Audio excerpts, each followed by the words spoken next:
Hello students, आपण derivatives of implicit functions हा point पाहणार आहोत. आणि इम्प्लिसिट फंक्शन म्हणजे काय, तर dependent variable Y is not clearly state in terms of X. अशी फंक्शन्स असतात की ज्यामध्ये वाय हा dependent variable not clearly state in terms of X असं असेल त्याला आपण इम्प्लिसिट फंक्शन म्हणतो.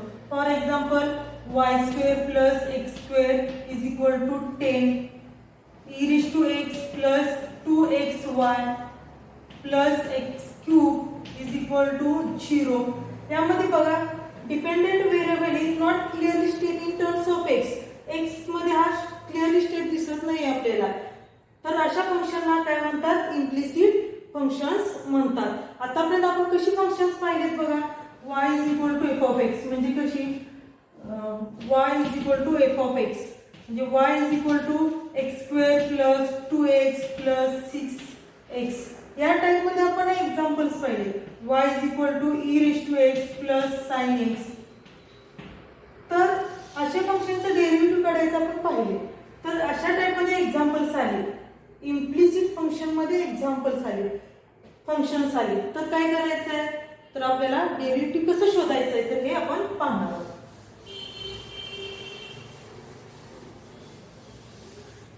First example, question is find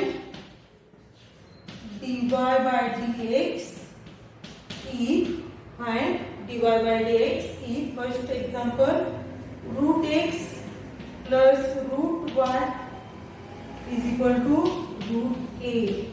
बघा, ऑब्झर्व केलं तर लगेच तुमच्या लक्षात येईल हे काय आहे, इम्प्लिसिट फंक्शन आहे. कारण y हा dependent variable not clearly state in terms of x, त्यामुळं हा काय झालं, इम्प्लिसिट फंक्शन आहे. आता हे फंक्शन काय करायचं, डिफरन्शिएट करायचंय. आपण डिफरन्शिएट करूया बघा. त्याच्या अगोदर काय करूया, पॉवर फॉर्मॅट मध्ये ते कन्वर्ट करून घेऊया. x रेज टू 1/2 होईल बघा, रूट म्हणजे काय 1/2 plus y raise to 1/2 a raise to 1/2. आता डिफरन्शिएट करूया आपण, differentiating with respect to x. बघा, डिफरन्शिएट करतोय with respect to x. D by dx of x raise to 1/2 plus D by dx of y raise to 1/2 आणि D by dx of a raise to 1/2. आता x raise to 1/2 साठी differentiate कसं करणार, formula तुम्हाला माहिती आहे बघा. x raise to n चा फॉर्म्युला माहिती आहे, D by dx of x raise to n is equal to n into x raise to n minus 1. तो फॉर्म्युला आपण यूज करणार आहे. x रेज टू 1/2 काय होणार आहे बघा, 1/2 अगोदर येणार आणि x रेज टू 1/2 मायनस 1 येणार आहे. काय येणार आहे, 1/2 मायनस 1 येईल. 1/2 x raise to 1/2 minus 1 plus y raise to 1/2 चं काय होईल डिफरन्शिएशन बघा, 1/2 x y raise to 1/2 minus 1 येईल.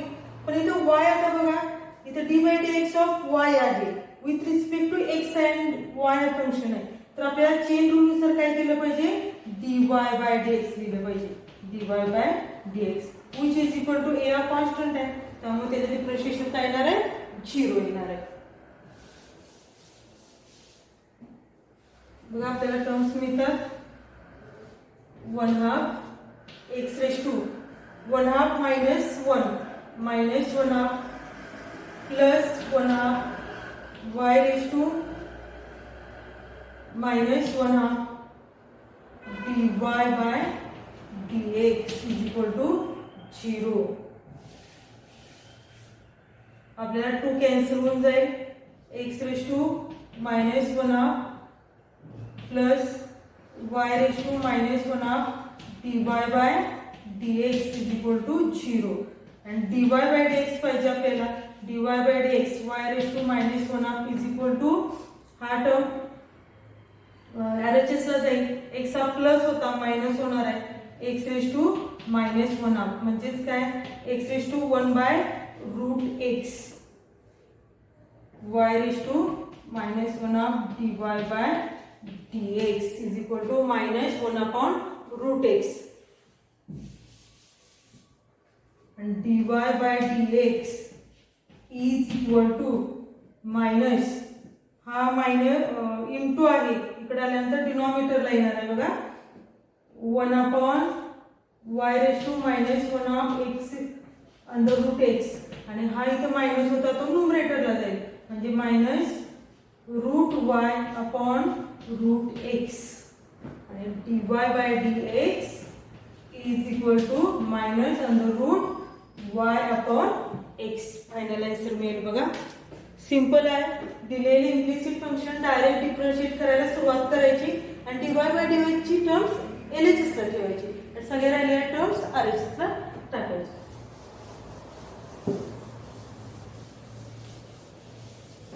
आपण सेकंड एक एक्झाम्पल पाहतोय. x√x plus y√y is equal to a into √a. अगोदर पॉवर फॉर्मॅट मध्ये कन्वर्ट करून घेऊया. बघा x ची पॉवर इथं 1 असेल, इथं x ची पॉवर 1/2 असेल, y ची पॉवर 1, y ची पॉवर 1/2, रूट आहे म्हणजे 1/2 ना, आणि a पॉवर 1 आणि a ची पॉवर 1/2. आता बेस सेम आहे, पॉवरची काय होईल, ऍडिशन होईल. x⁻1 प्लस 1/2 होईल, प्लस y⁻1 प्लस 1/2 होईल, कारण बेस सेम आहे. घातांकाच्या नियमानुसार पॉवरची काय होईल, ऍडिशन होईल. a⁻1 plus 1/2 x⁻2 cross multiplication केलं तर काय येणार आहे बघा, आपल्याला 3/2 भेटणार आहे, y⁻3/2 आणि a⁻3/2 भेटणार आहे.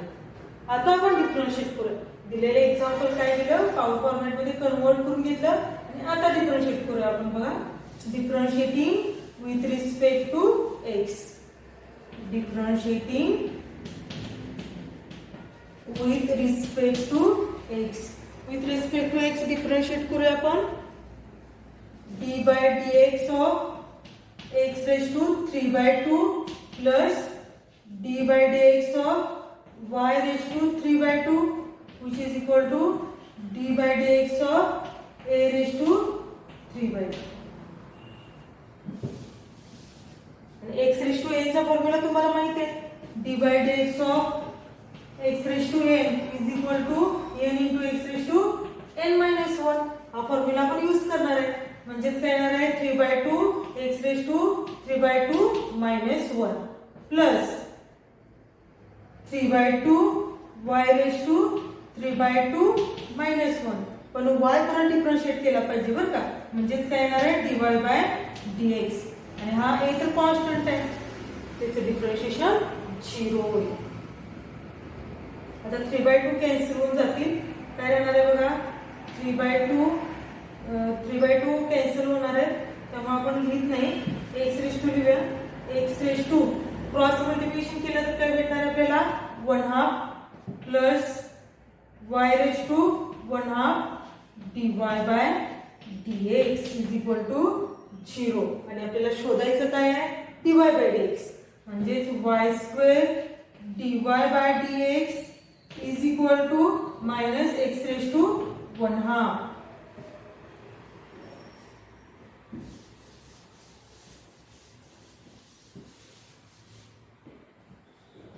y² y⁻1/2 आहे, y⁻1/2 dy/dx is equal to -x⁻1/2 म्हणजे √x येणार आहे, आणि dy/dx इंटू आहे -√x डिनॉमिनेटरला जाणार अपॉन √y, कारण 1/2 आहे, which is equal to dy/dx is equal to -√x upon y. Final answer. Simple examples आहेत.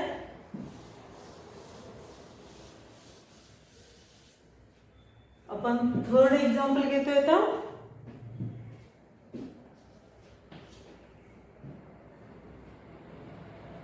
x³ plus x² plus xy² plus y³ is equal to 81.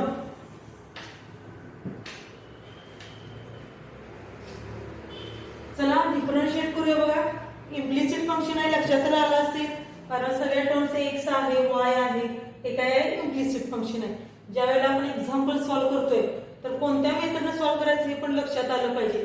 Logarithm function कधी वापरायचं, log कधी घ्यायचा, implicit function आहे कधी ओळखायचं हे ओळखता आलं पाहिजे. आता डिफरन्शिएट करूया आपण. Differentiating with respect to x, d by dx of x cube plus d by dx of x square y plus d by dx of x y square plus d by dx of y cube is equal to d by dx of 81. x cube चं differentiation 3x square plus, आता इथे product rule use केला पाहिजे. Product rule कोणता? d by dx of u into v is equal to u into dv by dx plus v into du by dx. हा product rule आपण काय केला पाहिजे, यूज केला पाहिजे इथं. तर काय येणार आहे बघा, प्रॉडक्ट रूल मी यूज करते. x स्क्वेअर ला u कन्सिडर करते, y ला v कन्सिडर करते. x square dy by dx plus y तसाच राहणार आणि x स्क्वेअर डिफरन्शिएट करायचा. d by dx of x square plus इथं पण प्रॉडक्ट रूल यूज करावा लागेल. x d by dx of y square plus y square तसाच राहणार आणि d by dx of x plus y cube चं differentiation 3y square dy by dx is equal to 0, which is equal to 3x square plus x dy by dx. x square चं differentiation 2x y plus 2xy plus y square चं differentiation 2y आणि dy by dx जे 2xy dy by dx. y square चं differentiation काय येणार आहे बघा, y square चं 2y आणि पुन्हा y डिफरन्शिएट करायचं म्हणून dy by dx. y square चं काय येणार 2y into dy by dx आणि इथं 2y into x म्हणून 2xy dy by dx plus y square x चं differentiation 1 plus 3y square dy by dx is equal to 0. आता सरळ dy by dx च्या टर्म्स एकत्र करूया आपण. इथे एक आहे बघा टर्म, इथे एक आहे, इथे एक आहे टर्म. dy by dx च्या सगळ्या टर्म्स आपण एकत्र करतोय.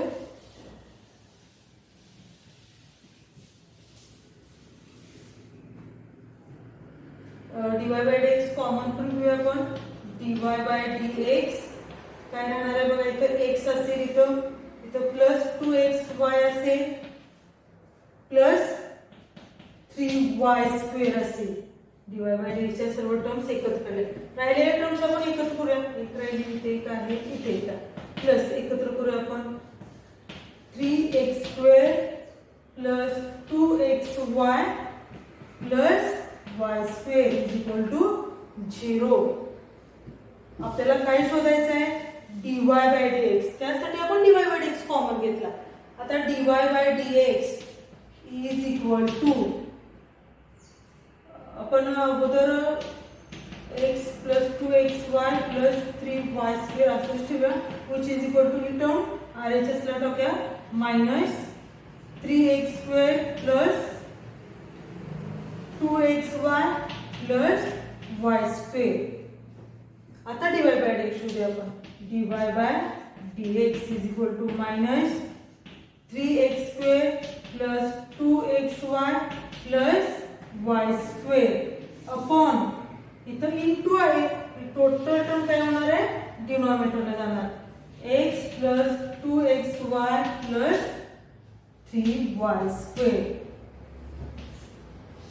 our answer dy by dx. सोपं आहे बघा. आणि दिलेलं सिम्प्लिसिट फंक्शन डिफरन्शिएट करत जायचं आणि LHS ला dy by dx ठेवायचं. राहिलेल्या सगळ्या टर्म्स काय करायच्या, RHS ला ठेवायच्या.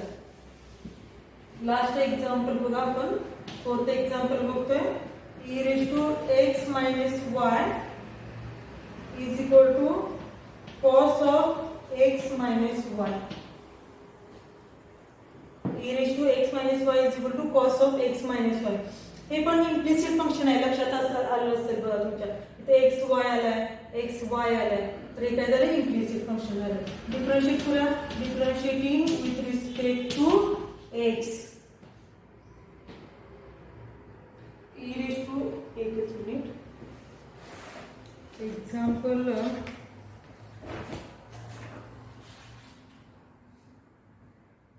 करेक्ट आहे. मला इथं मायनस वाटलं म्हणून मी जरा चेक केला फक्त. Differentiate with respect to x. Differentiate करूया. D by D x of e raise to x minus y which is equal to d by D x of cos of x minus y. याचं differentiation काय आहे बघा. E raise to एक्सचं आपण differentiation काय घेतो. E raise to एक्सचं differentiation e raise to x. तसंच e raise to x minus y, पण एक्सच्या ऐवजी काय आलाय, एक्स मायनस वाय आलाय, म्हणून तो डिफरन्शिएट केला पाहिजे. D by D x of x minus y which is equal to cos एक्सचं differentiation minus sine x, minus sine x minus y. X म्हणजे काय आला, एक्स मायनस वाय, म्हणून तो परत डिफरन्शिएट केला पाहिजे. D by D x of x minus Y. E raise to x minus Y. आता एक्स मायनस वायचं डिफरन्शिएशन, एक्सचं डिफरन्शिएशन 1 आणि वायचं differentiation dy by dx which is equal to minus sin x minus y. आणि x minus y चं differentiation, x चं differentiation 1 आणि y चं dy by dx. आपण आता मल्टिप्लाय करून घेतोय. e raised to x minus y ने मल्टिप्लाय करूया. e raised to x minus y minus e raised to x minus y dy by dx which is equal to, तर minus sine x minus y ने पण काय करूया, multiply करून घ्या. Minus sine x minus sine x minus y minus minus plus sine x minus y dy by dx. आता dy by dx च्या terms एकत्र कलेक्ट करायच्या. आता इथं बघा dy बाय dx ची टर्म आहे, ती मी इकडं LHS ला आणते. तर काय होणार आहे बघा, ती टर्म मायनस होणार आहे. Minus sine x minus y dy by dx minus e raise to x minus y dy by dx is equal to minus sine x minus y आणि प्लस होती ती minus, minus e raise to x minus y. आता dy by dx common घेतोय आपण. dy by dx minus घेतला common. Sine of x minus y minus e raise to x minus y dy by dx common घेतला. इथं minus sine common घेतला आपण. Sine of x minus y minus e raise to x minus y. therefore minus sine cancel होईल आणि dy by dx is equal to minus sine plus sine x minus y minus e raise to x minus y upon ही total term into होती, ती काय जाणार, डिनोमिनेटरला जाणार. Sine of x minus y minus e raise to x minus y is our final answer. Okay.